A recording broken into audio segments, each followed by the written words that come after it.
வரப்போகிற சோதனைக்கு தப்பும்படி நானும் உன்னை காப்பேன். அல்லேலூயா. சோதனை காலத்துல தேவன் நம்மளை காக்கிறவர். அல்லேலூயா. ஆண்டவர் சீஷர்களோட இருந்து பழகினார். அவர் 3.5 வருஷம் சீஷர்கள் அவருக்குன்னு தெரிஞ்சுக்கிட்டு அவங்களோட பேசினார், பழகினார், எல்லாம் செஞ்சார். ஆனா ஒரு நாள் ஆண்டவர் பிதாவின் இடத்தில் போக வேண்டும். அப்ப பிதாவின் இடத்தில் போக வேண்டிய சூழ்நிலை வந்த போது அவர் எப்படி போனார்னா, சும்மா விட்டுட்டு போல, அந்த சீஷர்களுக்காக ஜெபம் பண்ணினார். என்ன சொல்லி ஜெபம் பண்ணாருன்னா, யோவான் புஸ்தகம் 17வது அதிகாரம் 15வது வசனத்துல அவர் ஜெபிக்கிற ஜெபத்தை பாக்குறோம்.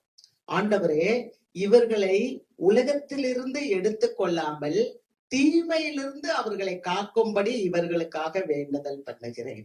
ஆமென். சீஷர்களுக்காக தான் நேசித்த அன்பான தம்முடைய மக்களை நம்ம விட்டுட்டு போகும்போது சும்மா விட்டுட்டு போக முடியாதுன்னு சொல்லி அவங்க அப்பாட்ட அவர் சொல்றாரு, உலகத்துல இருந்து இவங்களை எடுக்காதீங்கப்பா, தீமையில இருந்து இவங்களை காத்து கொள்ளுங்க. அல்லேலூயா. இன்றைக்கும் நம்முடைய தேவன் தீமையிலிருந்து காக்கிற தேவனாய் இருக்கிறார். சோதனை, நிறைய மக்களுக்கு சோதனைகள் வருது.